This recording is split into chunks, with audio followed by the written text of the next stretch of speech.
Now we will study ectropion. Ectropion भी एक ऐसी कंडीशन होती है जिसके अंदर जो आइलेट मार्जिन होता है वो it is averted away from the eyeball. ठीक है, इक्ट्रोपियन के अंदर होती है और इक्ट्रोपियन के अंदर जो आइलेट मार्जिन होता है that is averted away from the eyeball. इसकी भी टाइप सिमिलर है कि कंजेनिटल भी हो सकता है, एक्वायर्ड हो सकता है, एक्वायर्ड के अंदर सेनाइल इन्वोल्यूशनल हो सकता है, किसाट्रिकियल हो सकता है और पैरालिटिक हो सकता है।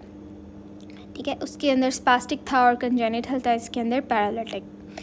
फिर अब सेनाइल इन्वोल्यूशन एंट्रोपियन की सबसे पहले तो हम कॉज देखते हैं। ठीक है, ये कॉमन है। ठीक है, ये एक लोअर आइलेट को बहुत अफेक्ट कर रहा होता है। ठीक है, जिस तरह से मैंने आपको पहले एक्सप्लेन किया कि एंट्रोपियन के अंदर भी यही था कि लोअर आइलेट को अफेक्ट करता है। ठीक है, और ये होता क्यों है? It occurs due to the senile laxity of the tissues. ठीक है, और इसकी वजह से जो टोन होती है palpebral part of the orbicularis oculi muscles की वो लूज़ हो जाती है। ठीक है, और ये एज रिलेटेड भी होता है। सही है।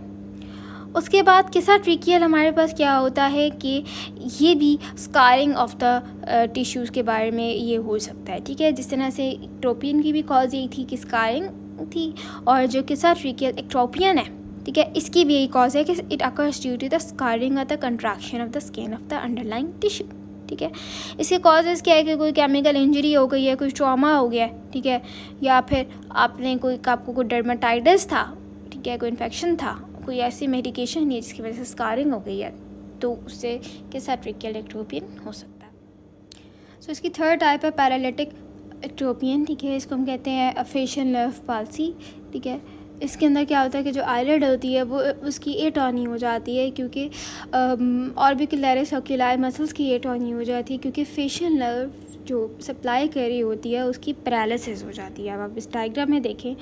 ठीक है, तो इसके अंदर इक्ट्रोपियन हुआ हुआ है और फेशियल नर्व पैरालिसिस हुई हुई है। फिर कंजेनिटल इक्ट्रोपियन, ठीक है, जो कि बाय बर्थ होता है। ये एक रेयर कंडीशन होती है, लेकिन ये बायलैटरल होती है। ठीक है, दोनों आइज़ पे प्रेजेंट होगा। ठीक है, इसके अंदर डेवलपमेंटल डिफॉर्मिटी है। फिर क्लिनिकल फीचर्स में क्या होगा कि क्लिनिकल फीचर्स हमारे पास और सेम ही होते हैं सारे इक्ट्रोपियंस के। ठीक है, इसके अंदर एपिफोरा होगा। एपिफोरा क्या होगा कि वाटरी आई होगी। ठीक है, क्योंकि आई की इक्ट्रोपियन हुआ हुआ है। ठीक है, तो ड्रेनेज में प्रॉब्लम होगी, तो ये वाटरी आई है। ठीक है, फिर इसके अंदर क्या है, क्रोनिक कंजक्टिवाइटिस होगा। ठीक है, कंजक्टिवा के अंदर इन्फ्लेमेशन होगी। उसके बाद केराटाइटिस भी हो सकता है, क्योंकि कॉर्निया की इन्फ्लेमेशन हो जाएगी, और एक्जिमा होगा। ठीक है, एक्जिमा या डर्मेटाइटिस होगा। फिर इसको हम ग्रेड्स में आइडेंटिफाई कर सकते हैं। ग्रेड 1 होती है, ग्रेड 2, ग्रेड 3। ग्रेड 1 के अंदर सिर्फ और सिर्फ पंक्टम इन्वर्टेड होता है। ग्रेड 2 के अंदर लिड मार्जिन भी इन्वर्टेड होते हैं, और ग्रेड 3 के अंदर फॉर्निकियल कंजक्टिवा जो होता है वो भी इन्वर्ट हुआ होता है, उसकी विजिबल वो भी नज़र आ रहा होता है। और फिर जब हम आइडेंटिफाई कर लेते हैं that whether is senile entropion और किसाट्रिकियल एंट्रोपियन और पैरालिटिक और कंजेनिटल एंट्रोपियन, तो इसकी कॉज के अकॉर्डिंग हम इसको ट्रीट कर लेते हैं।